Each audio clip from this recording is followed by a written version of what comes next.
Sir Martin Romualdez, 1.8 billion. Naku. 1.8 billion pesos.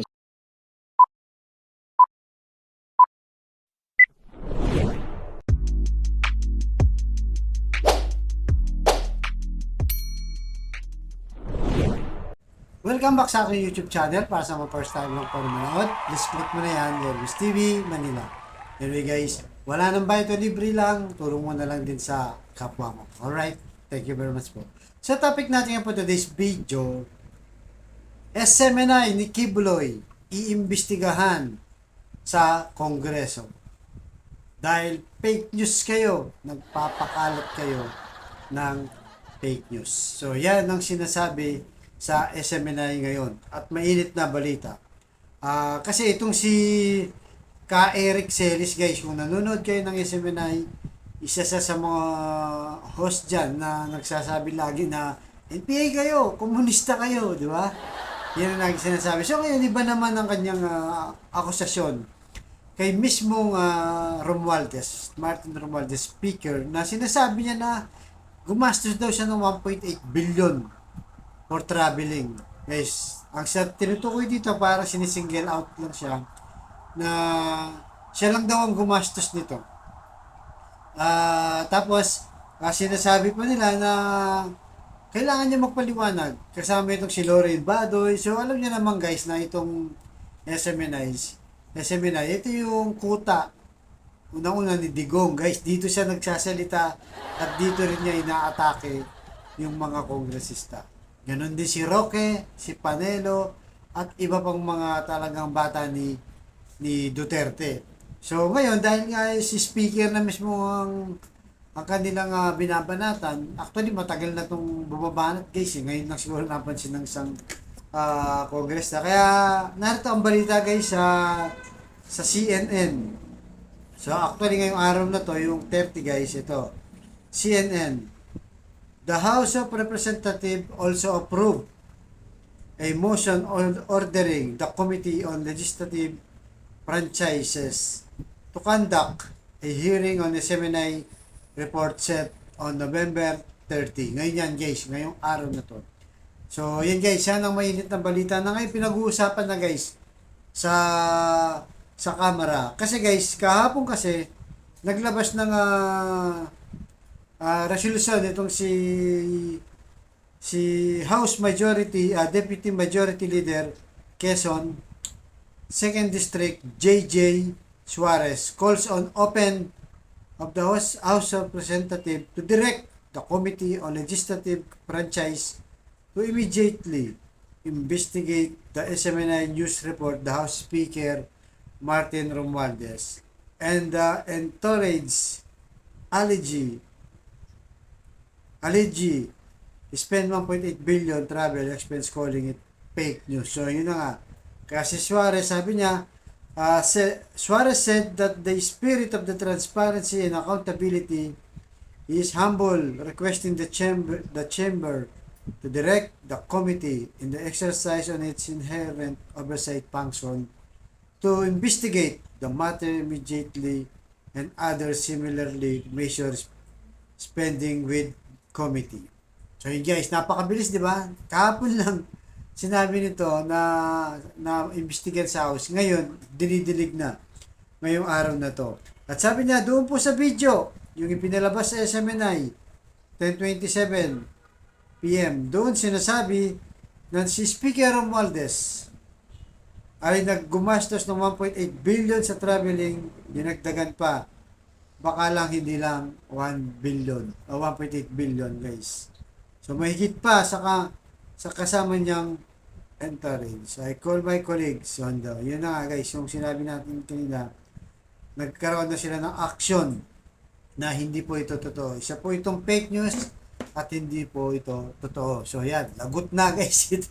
Mapapa-stop kaya ito ni Kibuloy. So ngayon guys, panoorin muna natin yung talagang actual video na kung saan si Ka Eric Celis ay sinabihan nga itong si Martin Romualdez na gumastos. So, Sir Martin Romualdez, 1.8 billion. Pasok Ka Eric. 1.8 billion pesos. For how long? For almost 1 year lang. For the entire Congress. Sa kanya lang. Sa his Oo, office? kaya nagtatanong itong ating source from Congress Is it true? 1.8 billion. Sabi niya, pakitanong ka Eric at paki-explain din. At Gosh. pakitanong kay Secretary Belica. Miss Ina, ito'y break-in information coming Okay. from Congress mismong source. No, because the 1.1 billion of the DNNR, that's the entire department. Yeah. But you're saying now, Eric, that 1.8 billion is just the office of the speaker for travel? Which is a question posed Yeah. to us by the source from Congress. Yeah, I mean, That the needs to be speaker, explained. the speaker should explain, no? Yes. He should confirm or deny and then give an explanation. Give an explanation kung Yeah. totoo ito. Kasi sabi niya, baka humigit pa ka Eric, kung i-factor in Secretary Belica, ang current baka umabot ng 2 billion ang gastos sa travel ni Speaker Martin Romualdez at ng kanyang mga entourage. Miss Ina. Wow. Okay, dahil usaping... How do you do that? How do you spend almost 2 billion for travel? How do you do that? That's hard. Hindi ka na uwi sa bahay mo. A grabing Ganon. shopping. Tsaka maraming yung entourage, ganon. Entourage. Yan ang dapat ipaliwanag nila. Holy crap. Tanong natin yan kay Secretary Yes, and- Commissioner. Ang sakit. Pero sige, go ahead. Dean. Okay. Sige, kasi usaping corruption tayo. Sorry, go ahead. Oh, God.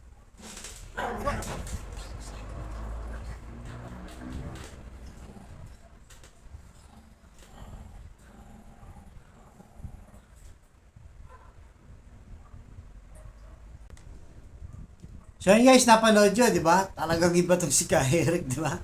Talaga naman kung mag-akusa. So ngayon, lagot kayo, napanood na kayo ng Kongreso. At syempre guys, alam naman natin na itong si Kibuloy guys, may pending case, di ba? Sa US, ng human trafficking at kung ano-ano pa. So baka guys, maano pa to, mahalukay din, di ba? So parang napakabilis ng panahon, di ba guys? Parang kailan lang, itong si Kibuloy, yung sabi niya noon sa ABS-CBN, stop! Sabi niya, di ba? So, yun na nga, nangyari na nga, ang hindi niya inaasahan, napasarado yung ABS-CBN dahil din kay sa kagustuhan ni Pangulong Duterte noon. So, ngayon, guys, para bumabalik na ngayon sa kanila, kung mga parang nakakarma nga sila, sabi nga ng mga netizen, kasi nga, nagawa nila noon, so ngayon, sa kanila, nangyayari. So, alam nyo kasi guys, itong SMNI na to, talagang parang yung kuta nito, puro talagang atake na ngayon eh. Actually, even sa gobyerno, di ba, ma-atake talaga sila. Kaya ngayon talagang binigyan na ng pansin at baka mawalan talaga ito ng prangkisa. Kaya dapat lang yan kasi nga guys, di ba, ang prangkisa binibigay ng gobyerno para tulungan, di ba? Ang unang purpose niya, lalo na sa mga TV, di ba, radio station, mga ano, para magserbisyo sa bayan, sa taong bayan at tumulong sa gobyerno. Pero kung hindi nga nakakatulong sa gobyerno, talagang nagkakalat pa ng mga disinformation na di umano na sinasabi nitong si JJ Suarez, tama lang siguro. Naipatawag sila, so siguro wawarningan sila o tatawagin sila. Depende guys kung ano ang magiging takbo ng hearing dyan sa Kamara. So abangan natin guys kung ano magiging decision nila at sana babala na to, di ba? Sa mga, lalo na dyan sa SMNI na talaga namang pag nagsalita sila, kala mo totoo. Yung iba nalilin lang. Kasi guys, marami tong viewers na may actually ito, sabi nga ni Mike Cabe, nung dati, hindi naman to sikat yung SMNI, di ba?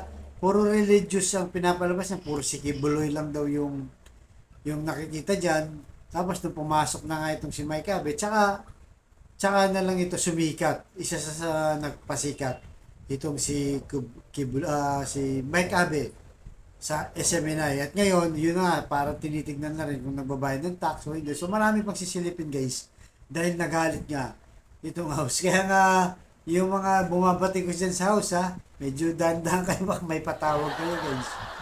So tayo naman, doon lang tayo sa katotohanan kung talagang nagkaroon sila ng disinformation at kinakalat naman talaga nila yan, kailangan silang managot sa batas. Di ba? Kaya tama to, warning din to sa kanila.